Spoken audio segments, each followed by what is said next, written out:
அனைவருக்கும் வணக்கம். தாவேகா தலைவர் விஜய் அவர்கள் மீண்டும் முழு பூசணிக்காவை சோத்துல மறைச்சிருக்காருங்க. நேத்து திருச்சி கிழக்குல மக்களுக்கு நான் நன்றி சொல்றேன் அப்படின்னு போயிருந்த விஜய் அவர்கள் சம்பந்தமே இல்லாத நிறைய விஷயங்களை பேசியிருக்காரு. என்னென்ன பேசியிருக்காரு, அதுல என்னென்ன உண்மைகள் இருக்கு அப்படின்றது இந்த காணொலியை முழுசா பார்க்க போறோம். அதுக்கு முன்னாடி சேனல்ல சின்னதா ஒரு சப்ஸ்கிரைப் பண்ணிக்கோங்க. நான் டிஎம்கே கிட்டையும் காசு வாங்கல, விஜய் கிட்டையும் காசு வாங்கல. நான் ஒரு ஜேர்னலிஸ்டா என் கண்ணில் படுற பிரச்சனைகளை எடுத்து மக்கள் மத்தியில் வைக்கிறதுக்காக தான் வந்திருக்கேன். அதனால அணில்களா இருந்தாலும் சரி, உடன்பிறப்புகளா இருந்தாலும் சரி, இந்த ஆபாச வார்த்தைகளை தவிர்த்து நல்ல கருத்துக்களை கமெண்ட் பண்ணும்படி பணிவுடன் கேட்டுக்கொள்கிறேன். எஸ், திருச்சி கிழக்குக்கு நேற்று விஜய் அவர்கள் போயிருக்காருங்க. மக்கள் கிட்ட நான் நன்றி வாங்க போறேன், நன்றி சொல்ல போறேன், என்னை ஜெயிக்க வச்சதுக்காக நான் போனேன்னு சொல்லிட்டு நிறைய விஷயங்கள் பேசியிருப்பாரு. எப்பயும் போல இப்பயும் அவர் திமுகவின் மீது பழிய போடுறதை தவிர அந்த காணொலியில வேற எதுவுமே பெருசா அவர் பேச கிடையாதுங்க. மக்கள் கிட்ட நீங்க சொன்ன வாக்குறுதிகளை ஏன் நிறைவேற்றல அப்படின்ற ஒரு கேள்வியை எதிர்க்கட்சியா இருக்கக்கூடிய திமுக வைக்குது, அதிமுக வைக்குது. ஏன் அடிப்படை மக்கள் அனைவருமே அந்த கேள்வி எழுப்புறாங்க. அதுக்கு சொல்றதுக்கு பதில் சொல்றதுக்கு விஜய் அவர்களுக்கு திராணி கிடையாது. எலெக்ஷனுக்கு முன்னாடி எப்படி மக்களை மைண்ட் வாஷ் பண்ணி அவர் இவர் வெற்றி பெற்றாரோ அதை தான் விஜய் அவர்கள் இப்பவும் பண்றாருன்னு நான் சொல்லுவேன். ஸ்பீச்ல பாத்தீங்கன்னா ஒரு கிளாரிட்டி கிடையாது. திருச்சிக்கு போயிருக்க விஜய் அவர்கள் திருச்சியில எவ்வளவு வாக்குறுதிகள் அளித்தாரு. திருச்சியில மணல் கொள்ளை இருக்கு, திருச்சியில நம்ம அமைச்சர் கே நேரு அவர்களை நான் இது பண்ண போறேன், அவரை நான் கைது பண்ண போறேன் அப்படி இப்படின்னு தேர்தலுக்கு முன்னாடி எவ்வளவோ வாக்குறுதிகள் கொடுத்தாங்க. திருச்சி மக்களுக்கு தேவையான விஷயங்களை பண்றேன்ட்டு அதை பத்தியெல்லாம் பேசவே கிடையாதுங்க. மேடை ஏறினவனே எப்பயும் போல மிஸ் மிஸ் மிஸ், நான் மட்டும் காப்பி அடிக்கல மிஸ், அவனு தான் மிஸ் காப்பி அடிச்சான்னு மாட்டி விடுற மாதிரி திமுகவை பிடிச்சே தொங்கிட்டு இருக்காரு இந்த ஜோசப் விஜய் அவர்கள். உங்க ஆட்சியில மக்களுக்கு இந்த பிரச்சனை எல்லாம் நடக்குதுன்னு கேட்டா அதுக்கு எப்படி திமுக பொறுப்பாகும்?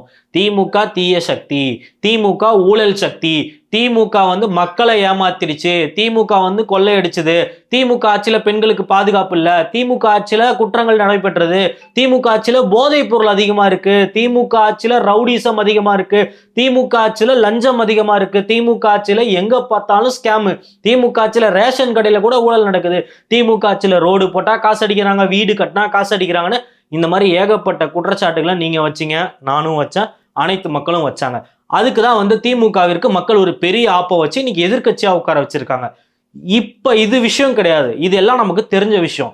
இன்னைக்கு முதல்வராகி ஜெயிச்ச விஜய் அவர்கள், ஜோசப் விஜய் அவர்கள் மேடை ஏறி என்ன பேசுறாரு? ஆட்சிக்கு வந்த 6 மாசம் வரைக்கும் என்ன கேள்வி கேட்க மாட்டேன்னு சொன்னீங்க, அரை மணி நேரத்துல நீங்க அறிக்கை விடுறீங்களே, இது சரியா அப்படின்னு ஜோசப் விஜய் அவர்கள் அவரை சுத்தி இருக்கக்கூடிய தற்குறி கூட்டத்தின் முன்பு இந்த கேள்வியை வைக்கிறாரு. இதுக்கு இந்த தற்குறி கூட்டம் ஃபயர் விட்டுட்டு இருக்கு. இந்த கேள்வியை வச்ச விஜயிடம் நான் கேட்கிறேன், என்னன்னா அரை மணி நேரத்துல கேள்வி எழுப்புறாங்கன்னா உங்களுடைய ஆட்சியினுடைய லட்சணம் அந்த மாதிரி இருக்கு. பெண்களுக்கு பாதுகாப்பு கொடுப்போன்னு சொல்லி தானே வந்தீங்க. நீங்க ஆட்சிக்கு வந்ததுக்கு அப்புறம் இன்னைக்கு பாத்தீங்கன்னா நேத்து போன வாரம் வரைக்கும் 19க்கும் மேற்பட்ட பெண்களுக்கு பாலியல் ரீதியாக குற்றங்கள்.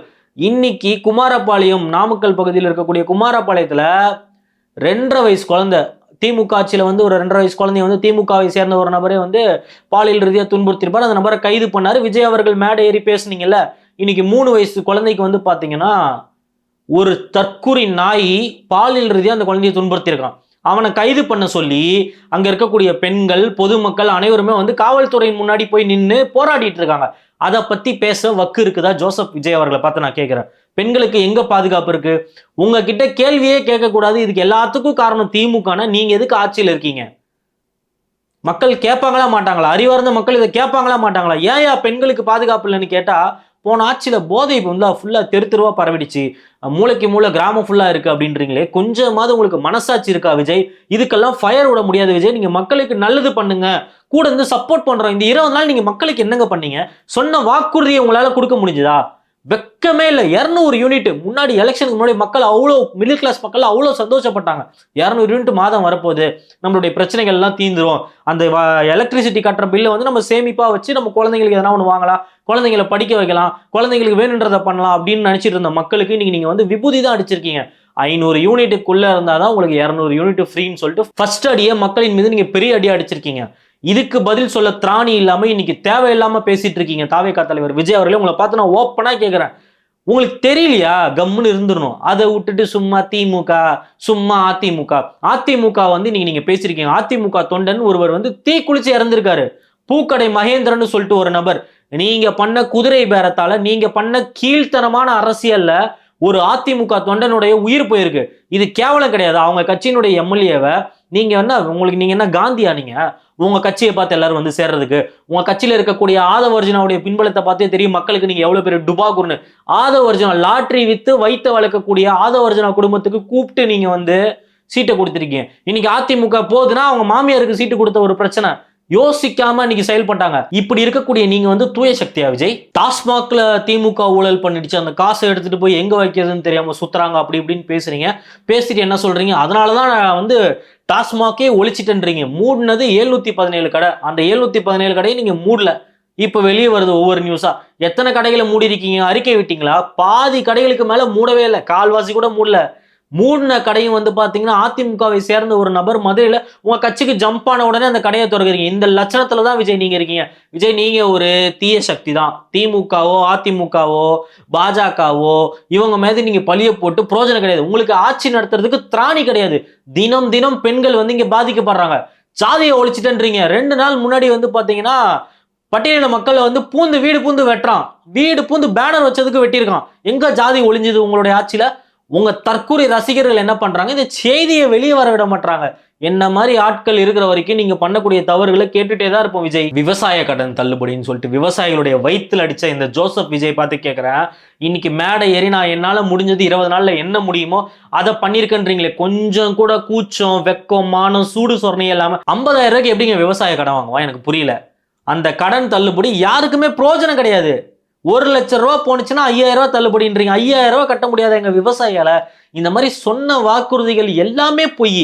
மாதம் 2,500 ரூபாய் தரீங்க. இப்ப நீங்க எப்ப கொடுப்பீங்க? இப்ப உங்களுடைய கட்சியினுடைய நிதி அமைச்சர் மரியா வில்சன் வந்து பேட்டி கொடுக்குறாரு. திமுக வந்து வட இந்தியர்களுக்கு வந்து 1000 ரூபாய் கொடுத்துருக்காங்க, நிறைய குற்றச்சாட்டுகள் இருக்கு. முடிஞ்சதை விடுங்க விஜய். நீங்க சொன்ன வாக்குறுதி எப்ப கொடுக்க போறீங்க? தொடர்ந்து இங்க தமிழகத்துல கொலை நடந்துகிட்டே தான் இருக்கு.